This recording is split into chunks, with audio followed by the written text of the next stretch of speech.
Shalom, selamat malam sahabat Santosa Asi Ministry.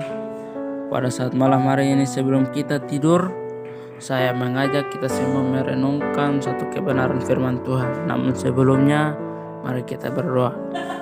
Terima kasih Tuhan Yesus atas penyertaan-Mu.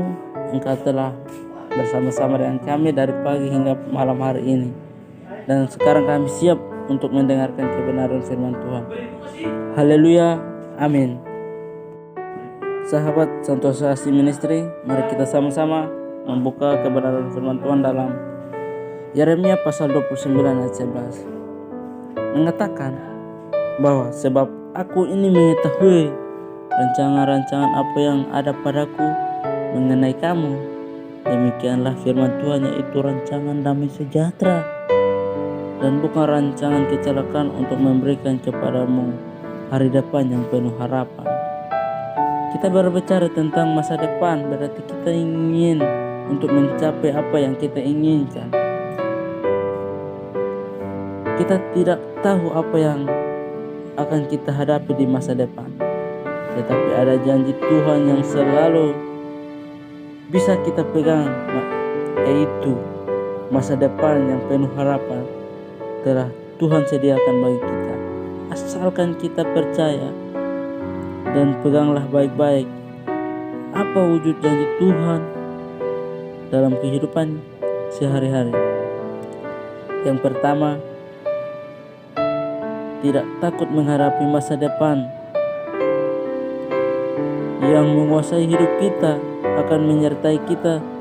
Tunjukkanlah sikap seperti ini dalam kehidupan kita, menggunakan kesempatan sebaik-baiknya, bukan sembarang dipakai, tetapi pakailah untuk memuliakan nama Tuhan. Jika kita mau menggunakan, pasti akan mengalami yang namanya keuntungan dalam kehidupan kita. Tetapi kita tidak menggunakan waktu Tuhan itu, maka kita pasti akan mengalami yang namanya kerugian.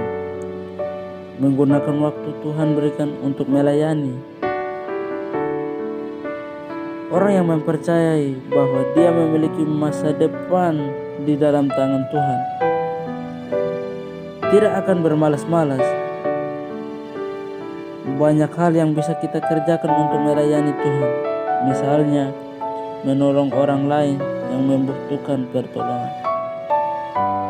Yang kedua, selalu ada sukacita dalam hatinya, terdapat dalam Filipi 4 ayat 4. Dalam keadaan apapun, orang yang percaya pada janji Tuhan tetap bisa memiliki sukacita.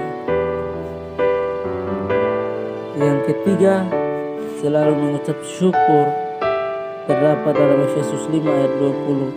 Jika masa depan ditentukan oleh Tuhan, maka layaklah jika kita selalu mengucap syukur dalam segala kondisi. Yang menjadi refleksi dalam kehidupan kita, serahkanlah masa lalu yang buruk dan teruslah maju untuk menggapai masa depan yang kokoh dalam Tuhan. Yang menjadi pertanyaan dalam firman Tuhan renungan kita pada malam hari ini, bahwa tidakkah sedikit anak-anak Tuhan yang mengalami permasalahan yang berkepanjangan hingga akhirnya hidup dia menjadi berantakan? Apakah Yeremia 29 ayat 11 ini berlaku bagi mereka? Iya, karena Tuhan mengizinkan suatu masalah itu terjadi dalam kehidupan kita, karena ada tujuan dan maksud Tuhan yang akan menjadi dalam kehidupan kita. Jadi Yeremia 29 ayat 11 ini juga berlaku bagi mereka yang mengalami permasalahan yang berkepanjangan. Yang kedua, langkah-langkah yang bisa kita lakukan berdasarkan renungan kita pada malam hari ini, yaitu menguatkan orang yang sedang berputus asa. Karena masa depan sungguh ada dan harapan tidak akan hilang dari setiap orang. Janganlah takut, sebab Tuhan Allah kita menyertai kita. Janganlah bimbang, sebab Tuhan akan meneguhkan, bahkan akan menolong kita dan akan memegang tangan kanan yang membawa kita pada suatu kemenangan. Dan kita juga harus mengerjakan pekerjaan Tuhan, yaitu kita diutus sebagai seorang hamba-hamba Tuhan yang untuk melayani orang-orang yang masih belum mempercayai Kristus di masa yang akan datang